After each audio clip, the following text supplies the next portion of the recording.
For a great cup of joe, there's one thing you should know. Your morning brew can also be playful. Buff Boy Brewing guys make the temperature rise, and you surely feel naughty when you swallow our coffee. If you want some real heat, give your mouth a fine treat. You will want some more, rest assured. Buff Boy Brewing, you can't get enough of. It's time for The Scribble, your weekly fix of celebrity chats, bizarre stories in the news, and basic random chatter with best-selling author and syndicated radio host Jeremy Bradley. Make sure your seat is in the upright and locked position and your barf bag is securely in place. Here's Jeremy Bradley. Thank you very much, Larson. Jeremy Bradley here. This is The Scribble. Thanks for tuning in at thescribbleshow.com and on SoundCloud and iTunes. Happy, as I like to call it, Black and Blue Friday, everybody. Appreciate you giving us a listen today over this Thanksgiving weekend. And, here's the deal, is we've got a Christmas celebration on the show today. I know it's a little bit early, right? We're still at end of November, but we've got some timely Christmas stuff to talk about. I'll tell you about that coming up in just a little bit. I mentioned Black Friday, Black and Blue. It's this shopping thing. You know what I'm getting at. The videos are going to be popping up on YouTube of people wrestling on the ground and getting tasered at the Walmart or mall, wherever they are, fighting for those deals. And I guess I really want to know, what is the big sale this year? Like, what is the big ticket item? Because back in the day, it used to be like TVs, right? That was kind of the big thing. And now I'm from Canada, and so we have Boxing Day, which is the day after Christmas. And I've only ever done, so Boxing Day and Black Friday, similar things. I've only ever done that shopping once. And it was back when I was a kid. I was living at home with my parents, and this was back in the day when, everybody had the big printer at home, and then you'd have a scanner. Sometimes they were the same thing, right? Sometimes your printer had a scanner. That was the later models. But you also had this, it almost looked like a Xerox, like this flat desktop thing that took up a bunch of space. It would go and scan a picture or document, whatever it is that you have. And so these things were on sale. And being the polite Canadians that we are, I remember some people did kind of run into the store, but not quite. And of course, it's freezing on December 26th. But people were going for this big pile of scanners in their boxes at the back of the store, and I remember reaching for one and then pulling it and elbowing somebody and feeling really bad about it. Now again, maybe that was just me being a child, maybe that was me being Canadian, but it was almost like, I'm surprised I didn't drop the box. Then I would have really had to hit them again. But no, I just remember it being frenzied, but not like rude. It's not like, being pushed out of the way or shoved or anything like that. Whereas now it's full on WrestleMania. And I mean, the first time that you see one of those videos from Black Friday, it's kind of comical because you're like, really? People are getting trampled when they open the doors of the store? And then you see that it really is that bad. And so everybody just needs to chill out. And here's the deal. Me being a consumer reporter, I've got the book, The Official Guide to Being a Winnipeg Cheapskate. You can get the deals online nowadays, right? So so Canadians who used to wait out in the cold, now, I'm sorry, I'm just going to use my computer at home or my phone even, and I'm just going to order it when I want. And the sales usually start, the week of Black Friday or Boxing Day. So, forget that. Forget that being up at 6 in the morning. I realize there's different sales and opportunities, but yeah, not happening. Not gonna happen. I'm also one of those people that, thankfully, I have money, so if I want something, I'm just gonna buy it, whenever I want. It's not gonna entice me. I mean, it's great to see that there's 50-inch TVs that are under $200. Cool, great. But, you know what? The TV in my living room I have had for, I think, almost 11 years. It's not one of those big boxed ones. It's, it's a flat screen, and it's probably not the highest quality HD, but it's good. And I paid $1,000. And again, I did that on Christmas Eve because there was a Boxing Day sale on the 24th. It started 2 days before Boxing Day. So, yeah, but never running to the stores or camping out or anything like that. I'm not that bit of a consumer. Sorry, retail stores, you're not going to get me doing it, but I will shop online. All right, coming up on the show today, Manjit Minhas from Dragon's Den on CBC. Canadians will know the show, and it's the Canadian version of Shark Tank, really. Manjit will be joining us to talk about the holiday episode that's airing on Thursday. And then Heather Rankin from the Rankin family, again, another Canadian guest joining us. She's on tour with her Christmas show. So we're going to talk about the Rankins and Christmas and holiday favorites and a whole bunch of other stuff. So yes, it's only the end of November. We're gearing up for Christmas on the Scribble, and it starts right after this. Who are the Kardashians feuding with now? What did that little thug Justin Bieber do this time? Who's getting hitched? And who's headed for Splitsville?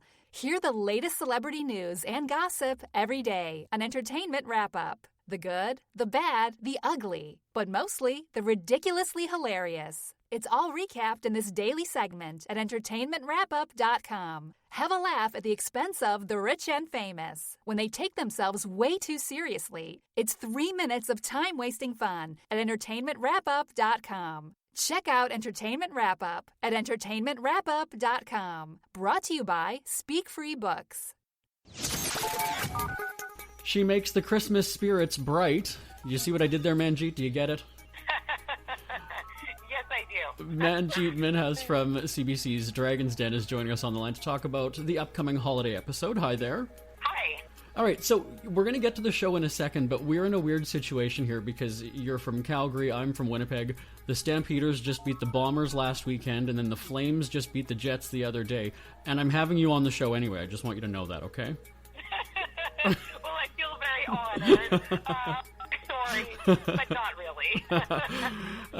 Yeah, this time of year I always need to know about like people's family traditions and all that other stuff. So take me into the Minhas house for the holidays. What are some of your family traditions?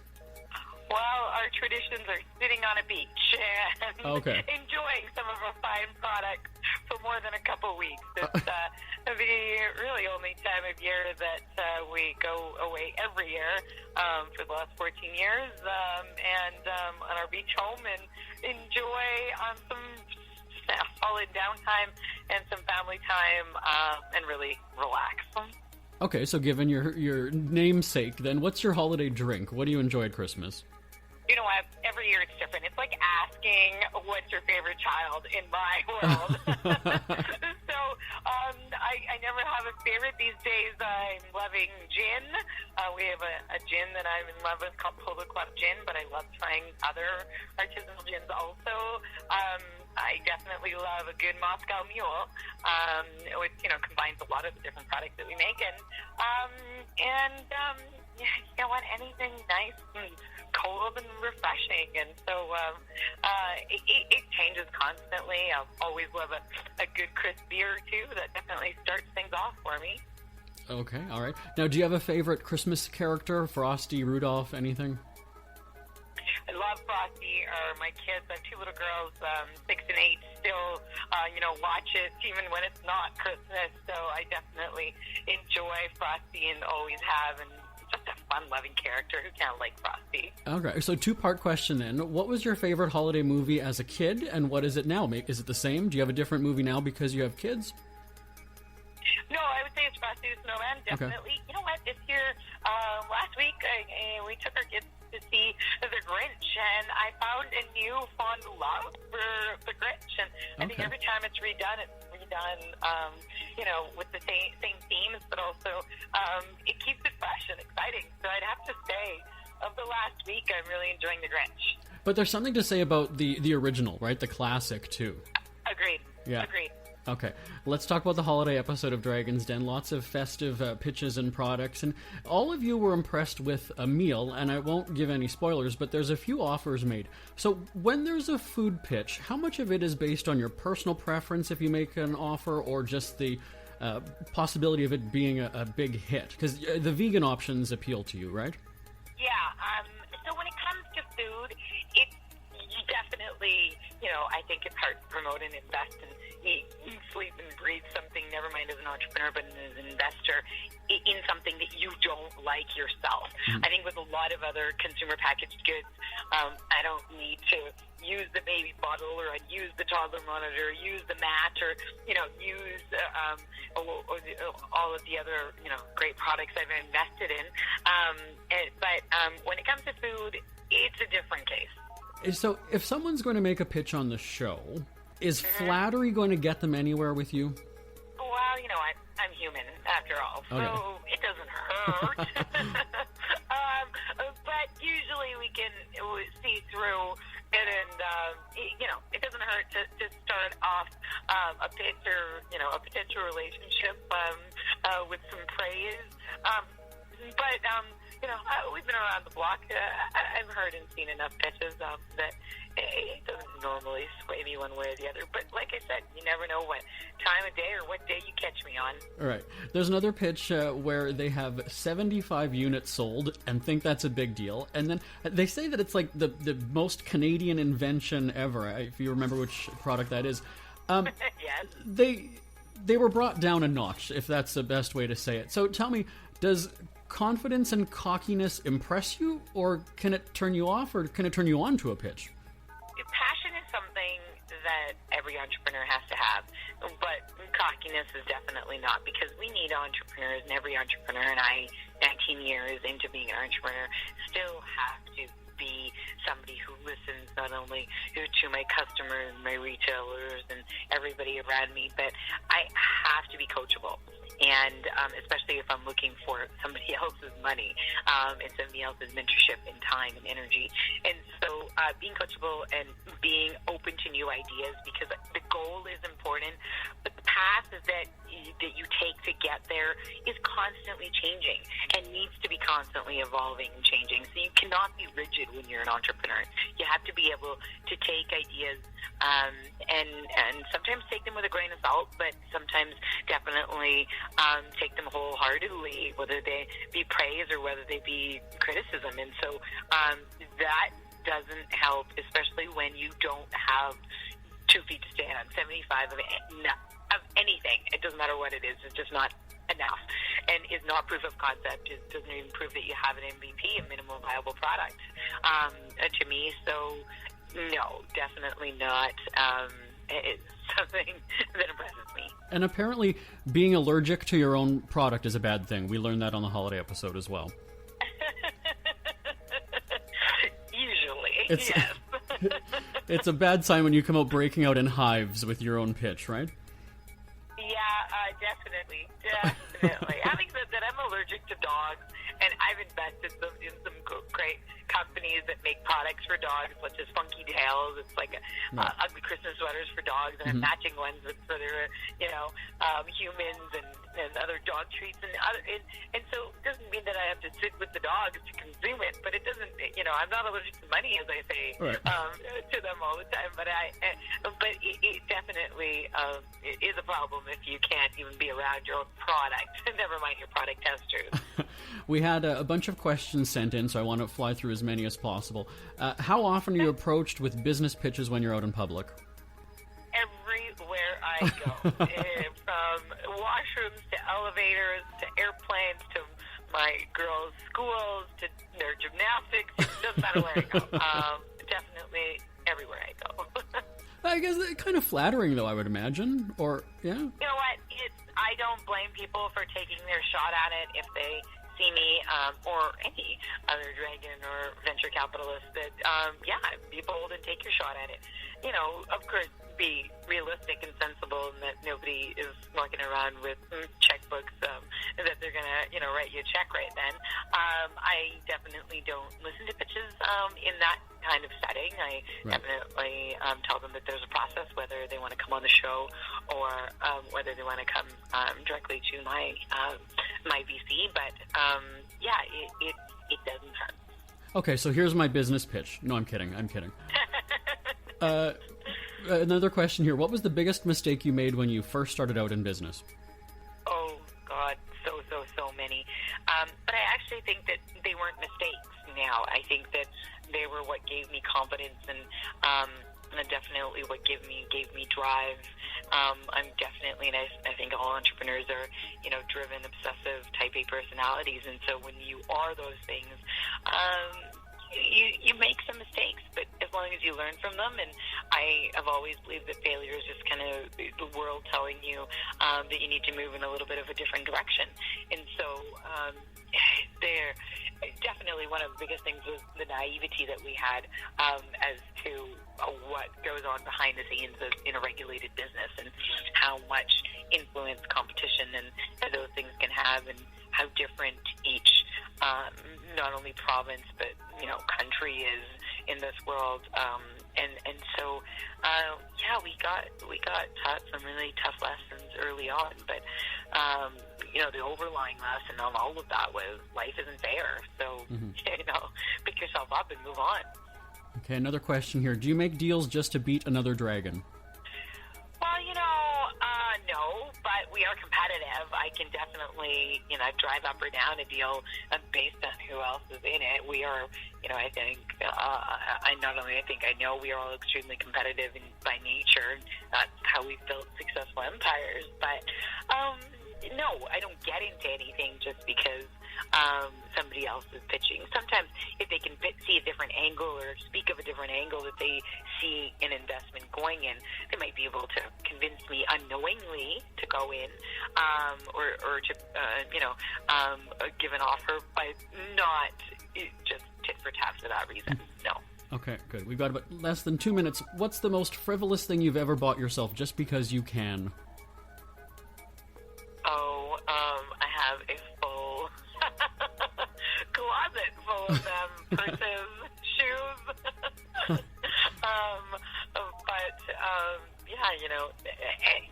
Anything material, really, in the end of the day. Another one here. Okay, I'm going to ask this one. I don't know why. When's the last time you ate at Boston Pizza? 6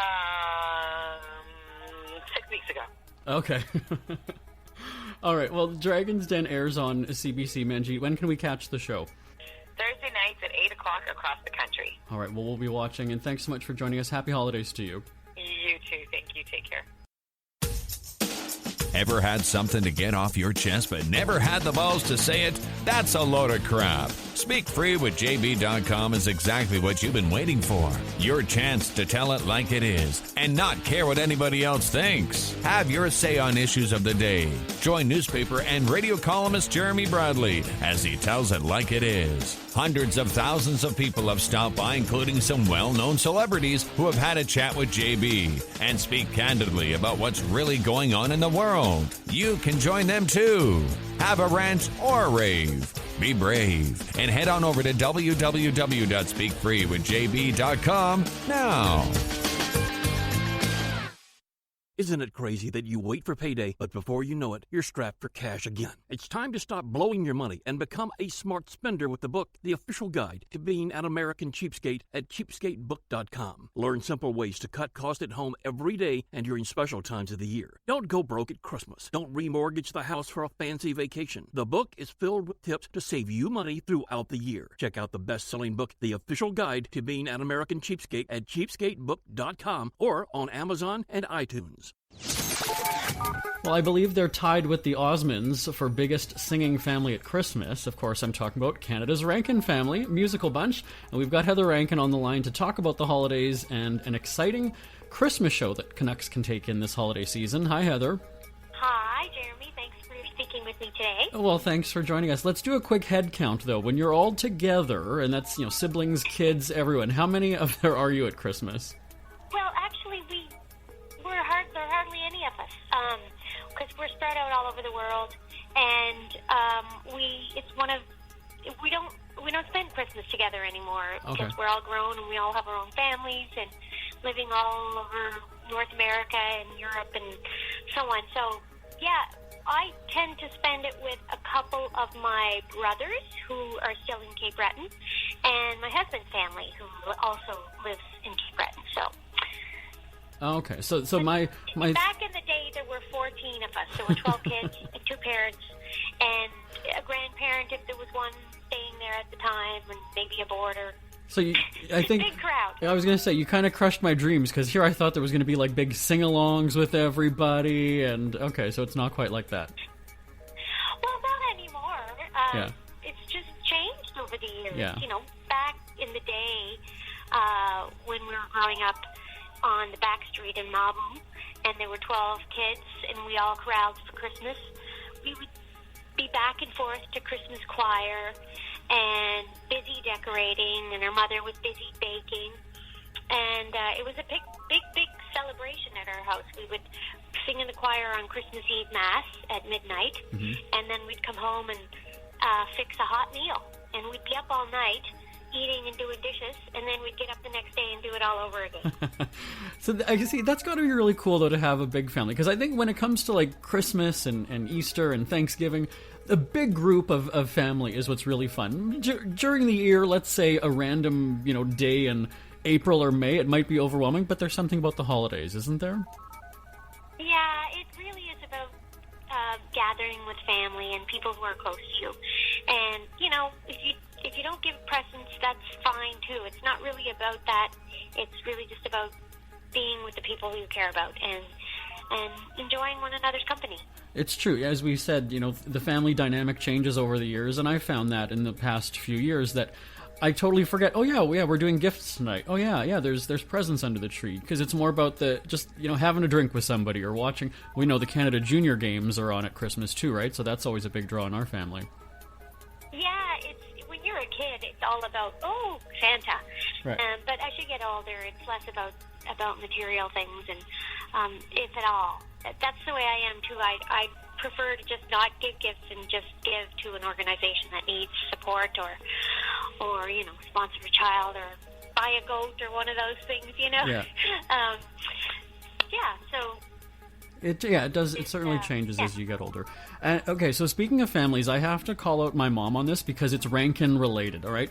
So when I moved out of the house 10 years ago, I left Endless Seasons there. And for those who don't know, that's a Rankin family CD. And she has never given it back to me. This is a true story. She knew I was coming over one time and then had it playing softly in the living room. I swear to you, that is a true story, Heather. So I think... That's very nice that your mother stole your CD. Well, nice and not. That's very flattering. So I think what we need to do, I think that we're both in Winnipeg at the same time. We go and steal it back, Heather. What do you think? Well, you just let me know the address, and I'll turn up in black. And I'll try to get down the chimney, but I might have to lose a few pounds first.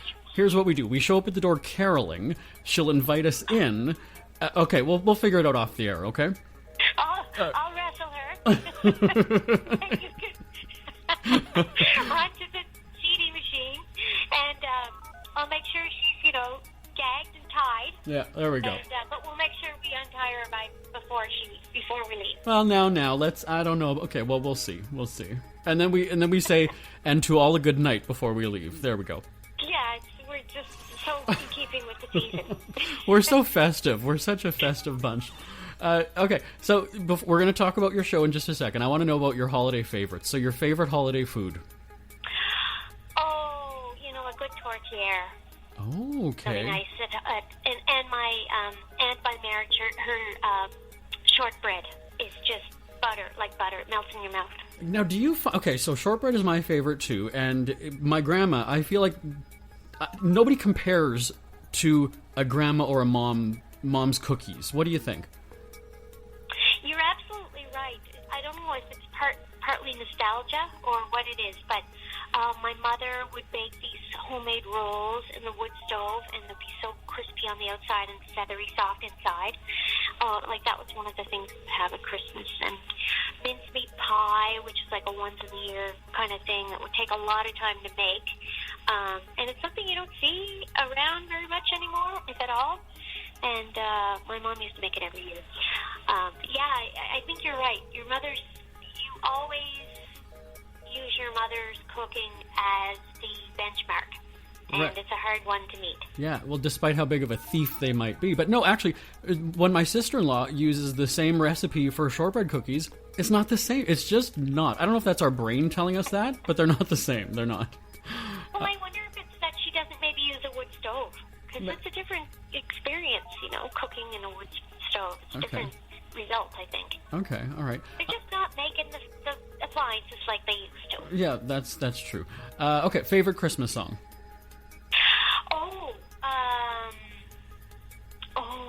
That changes every year. When I was a kid, there was a hymn we used to sing called Children Run Joyfully, and I loved that. And, of course, Silent Night and Oh Holy Night are favorites. Mm-hmm.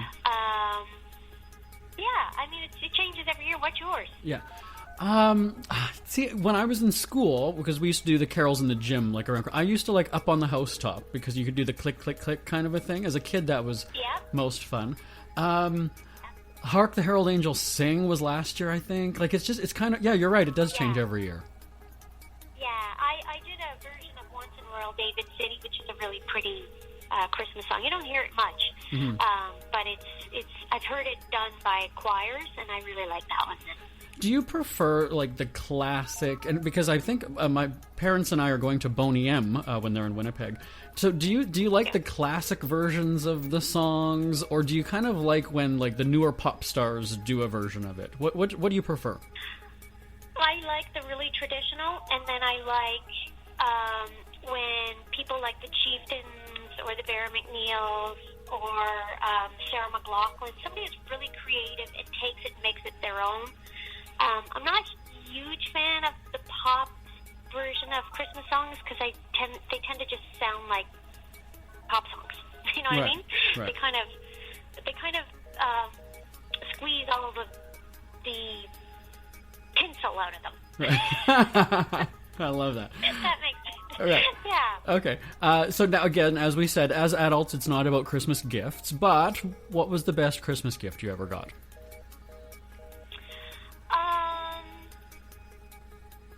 I think, so many years of gifts. Probably when I was a kid, I got a farm, and it had all the animals of a farm. It had a barn. It had fake bales of hay, but they were more like stacks of hay, and it had fences and everything like that would go with a farm. That was one of my favorite toys or gifts I received as a child. Okay, and now let's flip it around. The worst, you don't have to name names, but the worst Christmas gift you ever got. Oh, the worst Christmas present I ever got. Oh my God, do I have to say that? I don't know if there's ever been anything that I didn't like. My lovely, lovely great aunt Susie, who I really miss, she's no longer with us. She used to buy us sweaters every Christmas, and they were often what you would call an ugly Christmas sweater. Right. They had sparkles on them or something, Mm-hmm. Probably one of those, but I hate to say that because I would always wear them and get a good giggle. Right. Well, and Not awful. I feel terrible now. As we know, it's the thought that counts, right? So that's a good way to spin it. So are you a regifter, though? No, God, no. Okay. I always find use for something, for everything. Right, okay. All right, so enough of those tough questions. I mentioned Picture Perfect Christmas. A whole bunch of dates across Canada. I know you've got a sellout as well. Tell us about the show. Well, of course, I've got a new record. I put a Christmas record out last year, so I'll be doing some of the tunes from that, which some of them are original co-writes with people like David Tyson and Stephen McKinnon, Jamie Robinson, and Alex Kuba. And then I will also include some Christmas songs that I used to perform with Cookie and Raylene, because we made a record back in '97 and toured that off and on for 15 years. And I'll be doing a couple of my original everyday songs, and then a few tunes from my Rankin days, and a couple of other things thrown in for flavor. And serving cookies? Are there cookies? I'm going to try and do eggnog, eggnog. Okay. That could get expensive, though. Can I give a spoiler? Because I got my parents' tickets. Am I allowed to say that? We might have to. We might have to cut that out. Oh, yeah, nice. I didn't want to announce that, but there we go. I'll have to shout out to them. No, you call her out is what you do. She stole a CD. Okay. I will. I'll call her out. Let's do it. Let's work on that off the air. Let's humiliate her. She's a thief. She stole Rankin family stuff. She's going to be so mad at you. I know. But there's dates across the country, so where can people get more information? On heatherrankin.ca, that's my website. I'm on Facebook, Heather Rankin Music. I'm on Instagram, I think that's Heather Rankin Me. I'm on Twitter, Heather Rankin Music. I'm all over the place. You can't get rid of me. Okay, well, we follow each other on Twitter, so we'll make sure we get all the links and everything on there as well. Okay, super. All right, so the tour is called Picture Perfect Christmas, right? Yeah. All right, get your tickets now. Heather Rankin, thanks for joining us. Happy holidays. Merry Christmas to you.